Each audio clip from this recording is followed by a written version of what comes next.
오늘 우리가 읽어가는 이 말씀은 과거로는 애굽에서 약 400년 정도 살던 생활에 익숙해 있었던 이 애굽의 불결한 풍속들, 이것을 한편으로는 따라서는 안 된다. 그리고 장차 하나님께서 그 백성들을 약속의 땅 가나안에 들어가게 될 때에도 가나안 족속들의 이 불결한 풍속들, 이것을 결코 따라서는 안 된다. 그들은 하나님의 백성이기에 하나님의 법도와 규례를 따라만 살아야 된다 하는 이 내용이 오늘 우리가 읽어간 28장에서 소개가 되고 있습니다.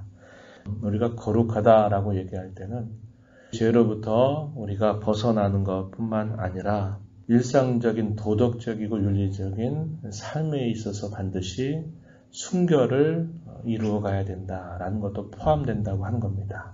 오늘 우리가 읽어간 28장에 말하는 것은 성적인 순결의 문제를 이야기해 줍니다.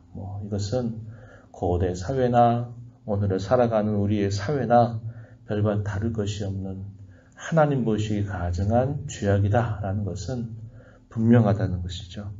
하나님 이러한 문제를 말씀하시기 전에 하나님이 그들에게 누구이신가를 먼저 소개해 주시는데요. 1절로부터 5절 내용에 보면은 그 내용을 먼저 소개해 주십니다. 이렇게 말씀하신 하나님은 언약의 주님이시다라는 사실을 우리에게 기억나게 해주는데요. 2절 가서 보면은 너는 이스라엘 자손에게 말하여 이르라. 나는 여호와 너희의 하나님이다. 이렇게 말합니다. 말씀하시는 이가 누구인가? 그분은 바로 여호와 너희 하나님, 이렇게 표현을 해주고 있습니다. 하나님과 맺은 언약의 주님이심을 이 여호와라고 하는 이름으로 표현을 해줘요. 4절에서도 가서 보면은 4절 하반절 보면 나는 너희의 하나님 여호와니다 이렇게 말했습니다.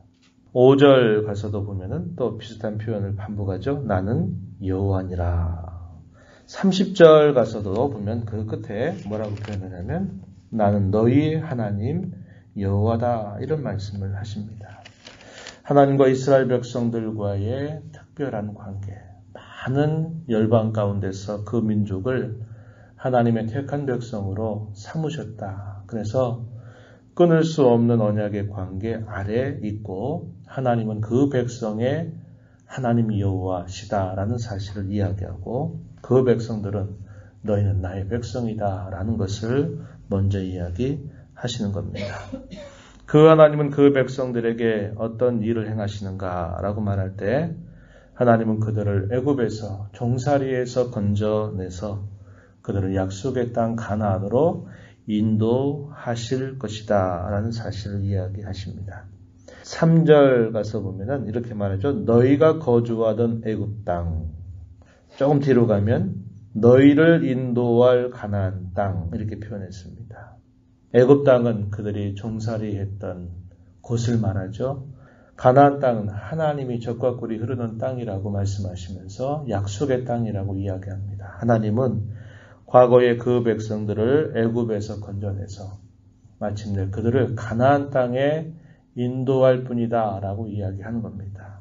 그 약속에 신실하신 하나님, 그 언약의 하나님이 그 백성들에게 요구하시는 것은 우리가 읽었던 3절에서 분명하게 확인하는 것처럼 너희는 과거로 애굽 땅의 풍속을 따라서는 안 된다 이렇게 이야기하고 또 장차 너희가 들어갈 가나안 땅의 풍속과 규례를 결코 따라서도 안 된다 이렇게 이야기합니다. 한편으로는 과거의 영향을 말하고 또 한편으로는 그들이 미래에 접하게 될 그 죄악된 그런 이방인의 풍속들을 경계하는 말씀이 되고 있습니다. 그러면서 애굽 땅의 풍속도 그리고 장차 그들이 도착하게 될 가나안 땅의 풍속과 규례도 따르지 말고 오직 나의 법도와 나의 규례를 지켜 행하라 이렇게 말씀하십니다. 4절 말씀에 너희는 내 법도를 따르며 내 규례를 지켜 그대로 행하라. 5절에서도 너희는 내 규례와 법도를 지키라 이렇게 말씀합니다. 언약의 백성된 그들은 다른 어떤 것을 법으로 삼는 것 아니라 하나님께서 그 백성들에게 주신 살 길, 번영할 길, 복된 길로 살도록 명하시는 그분의 법도와 규례를 따라 살아가야 할 백성이다. 이렇게 이야기해 주는 것입니다. 오늘날 우리가 구원받은 하나님의 사람으로 살아갈 때에도 마찬가지죠. 우리가 과거에 하나님을 알지 못하던 시대에 살았던 우리의 옛사람의 습관들을 우리가 따라서 살아서는 안 된다는 것을 보여주고, 우리가 살아가는 모든 삶의 환경 속에서도 하나님을 멀리하는 그런 죄의 습관들에 젖어 살지 말고 오직 하나님의 말씀을 듣고 그 말씀에 순종하는 것으로 살아가야 됨을 분명하게 가르쳐 줍니다. 이 말씀을 잘 지켜 행하게 된다면 복을 받을 것이로되, 이 말씀을 거절하고 이방인의 가증한 풍속들을 따르게 된다면 그 백성들 가운데서 결국 끊어지게 되고 말 것이다. 화가 임하게 될 것이다. 라고 말씀을 해주십니다. 5절 말씀에 한번 보세요. 이어지는 말씀. 사람이 일을 행하면 그로 말미암아 살리라. 이렇게 말했습니다. 일을 행할 때 하나님의 규례와 법도를 지켜 행하게 될 때 그로 말미암아 살 것이다. 이렇게 말씀하고, 그러나 뒤에 가서 보게 되면 28절 한번 가서 보실까요? 너희도 더럽히면 그 땅이 너희가 있기 전 주민을 토함같이 너희를 토할까 하노라. 이 가증한 모든 일을 행하는 자는 그 백성 중에서 끊어지리라. 이렇게 말합니다. 주의 말씀을 따라 사는 자에게는 살 길이요 복된 길이 될 것이로되, 주의 말씀을 경히 여기고 그 말씀을 거절하고 불순종하게 된다면 그 백성 중에서 끊어지게 될 화를 당하게 될 것이다. 이렇게 말씀을 해주시고 계십니다. 이런 말씀을 쭉 하신 다음에 성적 순결에 대한 요구를 하는데 매우 구체적으로 말씀해 주십니다. 그 당시에 이방 세계에서 있었던 이 가증한 풍속들은 그들의 종교와 긴밀하게 연결이 되었다는 겁니다.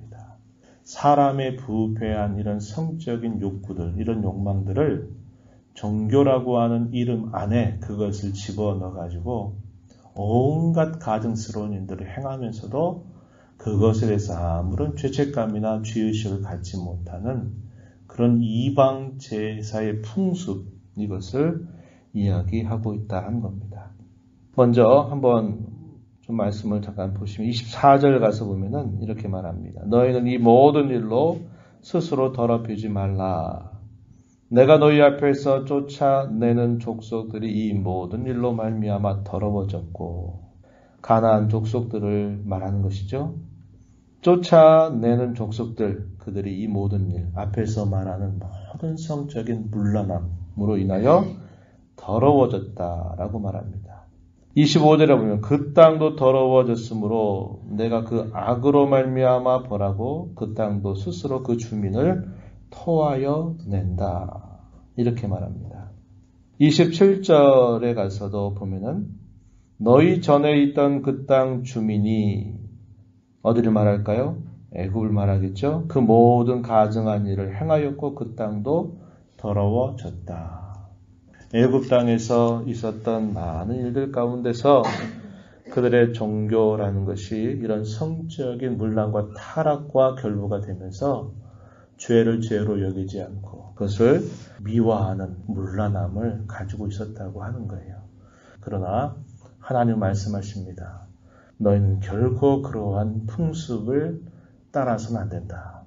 그 땅 백성들이 그러한 문란함으로 그 땅을 더럽혔을 때 그 땅이 토해냈던 것처럼 너희라도 그렇게 따라간다면 너희도 토해낼 것이다. 이 토해낸다는 게 무슨 말이냐면 심판한다는 말을 이렇게 우회적으로 표현하는 말입니다. 그 내용 안에 보면은 크게 분류할 수 있는 것이 성적인 순결에 대한 말씀인데요. 서론적인 이야기는 6절에 표현되어 있어요. 한번 보시죠. 각 사람은 자기의 살부치를 가까이 하여 그의 하체를 범하지 말라. 하체를 범한다. 성적 관계를 맺는 것을 이렇게 표현하고 있는 말입니다. 혈연 관계에 있어서 6가지를 구체적으로 하나하나 이야기합니다. 어머니의 하체를 범해서는 안 된다. 계모의 하체를 범해서 안 된다. 외손녀 혹은 손녀의 하체를 범해서 안 된다. 이복녀 하체를 범해서도 안 된다. 고모나 이모의 경우도 마찬가지다. 그래서 혈연관계에 있어서 6가지의 구체적인 예를 들면서 이러한 성적 관계를 결코 맺어서는 안 된다. 그리고 또 한 가지는 인척관계에 있어서 이야기하는데 8가지를 또 구체적으로 하나하나 이야기를 하시는 겁니다. 그래서 이러한 것들을 보면 무려 14가지 정도가 되는 구체적인 사례를 들면서 하나님의 백성들은 이런 성적인 일에 있어서 결코 이런 죄에 빠져서는 안 된다. 이렇게 분명하게 말씀을 해주십니다. 그리고 또 한 가지는 성도착의 문제에 관해서도 역시 하나님의 백성들은 순결해야 된다라는 것을 요구하시는데 우리가 읽은 말씀 가운데 19절부터 23절 내용에서는 그런 이야기를 구체적으로 말씀하십니다. 월경 중에 있는 여인과 성관계를 해서는 안 된다. 타인의 아내와 통관하는 것은 결코 안 된다. 20절에 그렇게 얘기하고 또 21, 23절에 보면은 오늘날의 소위 동성애, 남자와 남자, 여자와 여자 사이에 이런 성적 관계를 절대로 금지하고 있다는 겁니다. 심지어는 짐승과 소위 수간이라고 말하는 거죠. 짐승과 이런 관계를 맺는 것도 절대로 해서는 안 된다. 이렇게 분명하게 이야기해 준다는 겁니다. 그리고 또 한 가지 추가되는 말씀 보면 21절에 보면요. 당시에 우상 가운데 몰렉이라고 하는 신이 있어요. 이 몰렉의 제사를 드리는 경우에는 소위 인신 제사를 드리기도 했다는 겁니다. 사람을 제물로 바치는 겁니다. 21절에 보면은 암몬 족속들이 섬겼던 신 이 몰렉에게 자녀를 주어서 불로 통과하게 하면서 사람을 산 제물로 결국 드리는 제사를 드렸다는 겁니다. 이러한 것은 하나님이 가증하게 여기는 바다라고 분명하게 금지하고 있는 거죠. 이걸 통해서 하나님 말씀하신 게 뭐냐? 하나님의 백성들은 이런 도덕적이고 윤리적이고 성적인 이런 문제에 있어서 순결한 백성이 되어야 한다라는 것을 분명하게 가르쳐 줍니다. 그래서 오늘날도 이런 성적인 문제에 있어서 대단히 타락한 이 사회를 우리가 살아가고 있다는 것을 기억하고 특별히 우리의 자녀, 손들의 생각들이 이런 일에 변스럽지 않게 생각하는 이런 풍조들이 대단히 퍼져가고 있다는 것을 우리가 매우 주의하면서 우리 자신뿐만 아니라 우리의 모든 자녀, 손들도 이런 도덕적인, 윤리적인 성결함을 잘 지켜나가는 그런 하나님의 사람들이 되게 해달라고 간절하게 기도해 주시기를 부탁을 드립니다. 하나님 아버지 감사합니다. 이 새벽 시간에도 저희들을 불러주셔서 오늘도 말씀하시는 주의 음성을 듣게 하시고 저희들에게 구원의 은혜를 베푸신 하나님 앞에 저희들이 순결하고 거룩한 삶을 살 것을 말씀을 받습니다. 과거에도 그들의 성적인 욕망과 타락을 종교라고 하는 이름으로 그것을 정당하면서 온갖 문란한 일들을 하면서도 양심의 가책을 갖지 않았던 그런 이방 세계 속에 오랜 시간 살아왔던 그들, 또 그들이 가나안 칠족들이 사는 그 땅을 차지하게 될 때에도 여전히 그 땅의 풍속에 오염돼서 그들이 문란한 삶을 살 것을 경계하시는 말씀을 우리가 함께 읽었습니다. 오늘 우리의 시대를 살아가면서도 이런 문제가 얼마나 횡행하고 있고 또 특별히 우리의 다음 세대들을 살아가고 있는 이 모습 속에 얼마나 이런 문란한 생각들이 팽배하고 있는 것을 저희가 살펴보면서 저희 자신을 잘 지켜나가는 일, 또 우리의 대대손손 이러한 문제로 인하여 하나님 앞에 심판을 자초하는 일이 없도록 하나님께서 은혜와 긍휼을 베풀어 주시기를 원하옵나이다. 주와 더불어 언제나 영적인 순결함을 잘 유지해가는 저희들의 삶이 되도록 주님 인도하여 주시옵소서. 은혜의 보호자 앞에 나와 아버지의 은혜를 간절하게 구하며 이 한 주간 이 하루를 또 살아가는 모든 심령들에게 풍성한 은혜를 더하여 주옵시고 주와 함께 교제하며 동행하는 복된 삶을 살게 하여 주옵소서. 예수님 이름으로 간절히 기도하옵나이다.